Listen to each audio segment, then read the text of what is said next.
Hey everyone, Dave here from Renegade Soundplay, and today we have Brian Bennett in the studio, virtually, and you know him better as Clank for his electronic music. Brian, welcome to the show. Thanks, David. Nice to be here. Thanks for inviting me. You are welcome. So, Brian, why don't you tell us how you got started in electronic music? Yeah, sure. Well, it's a long story, so I'll try and be brief. But I've been making music a long time. But my first kind of influence was when I was a very small child.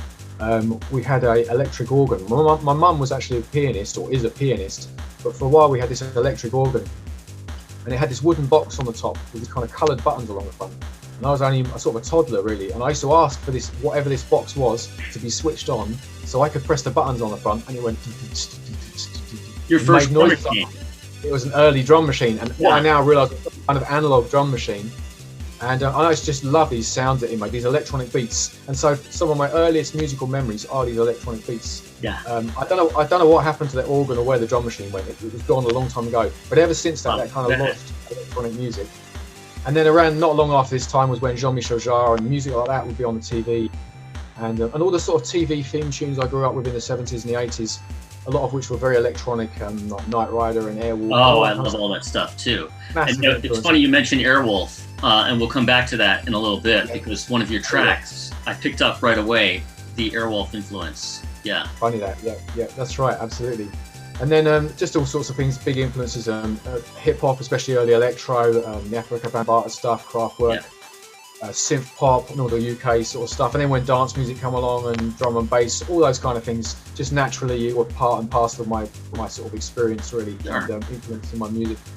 But having said that, I've also always tried, although I'm influenced by those things, I've always had this real desire to be original, kind of do my own thing. And another big influence for me was I was brought up in an area where there was lots of factories making paper and concrete, pretty much all of which is dead now, it's all gone. But at the time there was all these factories, and you'd hear all these clanking noises, 24/7 there'd be clanking noises. And I used to ride my BMX around, trying to avoid security, you know. Yeah. That was kind of my adventure playground as a kid, and you'd hear all this noise, and it was all lit up, and it's super industrial. And if you sort of combine all that industrial stuff with my love of science fiction as well, and robots, that's where you get Clank. All these things combine to get Clank. And that's where Clank comes from. That's awesome. Yeah. So, and I believe you have a whole library of all these recordings and everything. I do. I actually record. The factory's probably shut. We were getting off for 20 years ago, but before that, I went around and I took loads of recordings from them. And I actually made an album called Industrial Resolution, which I've still got a CD of, and I've got all the sound fonts of the samples. And so it's on my to-do list, however long that's going to take, to actually remake Industrial Resolution. You heard it here first.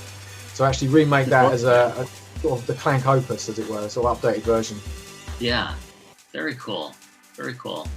And so today, what kind of music, how would you describe your music that you make now? Well, on the one hand, I do all kinds of things. I've just recently had an ambient release come out. There's a completely beatless ambient release. But then on the other hand, I also made a track the other day which was just a kind of minimal techno piece. So my influences are extremely wide, but I have sort of 4 aspects that generally speaking I stick to. So Clank music is made up of synthesis. So I have heavy use of synthesizers, mostly analog. I've got a modular synthesizer system and other hardware synths and a little bit of soft synth. Then the second aspect will be chiptune, which is another massive influence for me. And I've got Game Boys, pocket operators, various devices to make chiptune, and of course High Score, which has been a great boon to me recently. And then another massive influence is the found sound, going around recording sounds. I record sounds in the kitchen, I record sounds from my own voice, I record the mechanical sounds, I record sounds of, I don't know, the toaster popping up or the microwave door shutting or whatever it is. I hear sounds outdoors and I record them, so that's found sound. And so the fourth ingredient... carry a, like a Zoom recorder with you or something?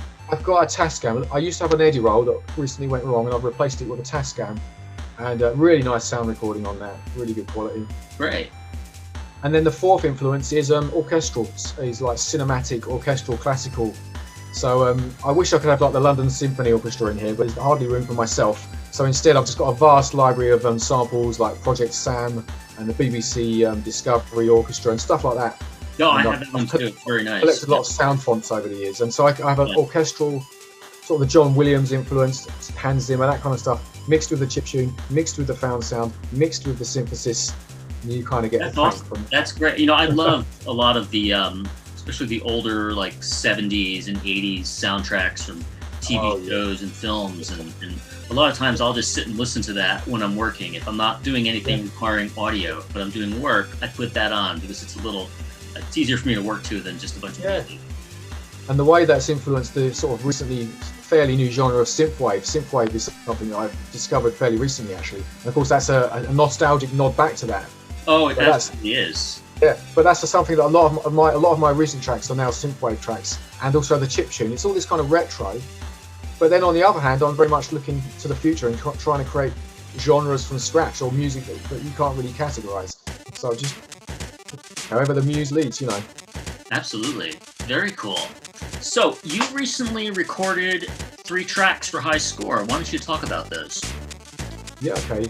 Yeah, I wanted to really show off the chiptuniness. You know, it's a chiptune synth, and I really wanted to show off tracks that really kind of had aspects of chiptune and that kind of retro nostalgia.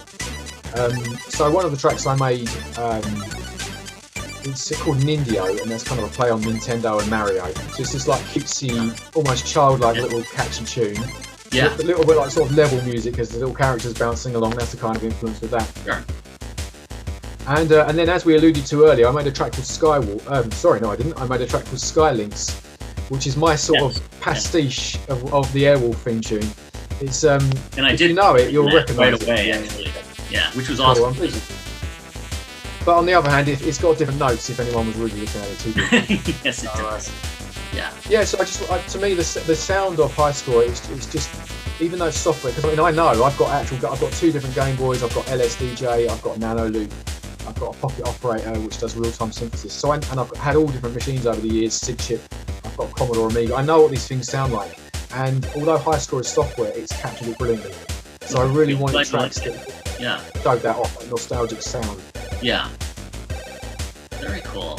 So, what's next for Clank? I know you've been working on the Clankesizer, and maybe we should talk about that. And then what's next? Because the Clankesizer, I've been following you on Instagram every time you've been posting your construction of that. So why don't you talk about that? That's right. Yeah, the Clankesizer is a modular synthesizer I've had for several years, and it's literally modular in that even the case is made out of Lego. That's great. Yeah. So it's modular in that it used to be a single row, and then recently I've made it 2 rows. I've doubled it in size, and I've bought and sold lots of different Euro rate modules over the years. But the most recent incarnation, I've been currently building it. It's a little bit of a slow process, but we're getting there, and I've been putting up posts on Instagram showing the different modules as I put them in. And it's got a colour scheme. Maybe we can share a picture of it sometime. It's black and it's got kind of urban camo and hazard stripes from my Clankesizer logo. So it's my own personalised synthesizer. And the thing I love about modular synthesizers, for me especially, not so much the modulation. It's actually the fact that you can have as many oscillators as you want. Sure. So I've got about 5 or 6 different oscillators that can be combined in so many different ways to create original sound, and I can run external sound through it. I can run it through guitar pedals. There's so many things I can do with it. Oh yeah. So that's an ongoing project. And then musically, I've got a lot of studios on my label. I've got lots of upcoming things, including in February I've got a release by another artist who I've produced called Majestic Procession. So I've got an album coming out by him. That's actually someone else other than myself, but I've done production. And lots of other upcoming projects. And I've just recently had a project come out through a different label, a label called Beached Records, and that's an ambient release. No beats at all, completely ambient piano, chilled out track. I saw your post on that. Yeah. Yeah, I hope to. That's another direction I'd like to go in. It's almost like an opposite of the Clank. It's like found sound, but in a very soothing sense. So that's another direction I'd like to pursue. You know, I think people could use a lot of soothing music right now. Still in lockdown. Definitely, yeah. Absolutely. For me, the main thing I do with my music is kind of escape. It's instrumental. It's not got any kind of agenda. It's just you listen to it and it takes you on a journey. It's almost like science fiction in music. You're being taken on a journey. It's kind of uplifting. Even if it's on a minor key, there's always something kind of. It's just. I hope there's something about it that uplifts people. And it's kind of inspiring as opposed to kind of. Sure. So it's kind of that uplift, and yeah. So. Very good. And I do have one other, in relation to High Score, I have a track which I finished very recently, which is fully made with High Score, and that will be actually released on Spotify in March or April. That's called Skywave, And what it is, I had a synthwave track called Skywave. Again, very kind of 80s Jan Hammer kind of style. And I was listening to it and I thought, you know, this really could do with a chiptune remake. So rather than going to the Game Boy, I went to High Score. So I've got about 12 instances of High Score in Renoise, which is a tracker program. So at some point, I'm sure David can release that to the world as well. But that'll be coming out on Spotify in March or April, hopefully. Oh, I can't wait to hear this. Yeah. Cool. Well, very good. Listen, thanks for coming on the show and telling us about yourself. And let's keep in touch. And we'll have you back on in the future, and we'll talk about what you've got going on then. Brilliant. Yeah, thanks. It's been great talking to you, David. Thank you. Bye now. Cheers.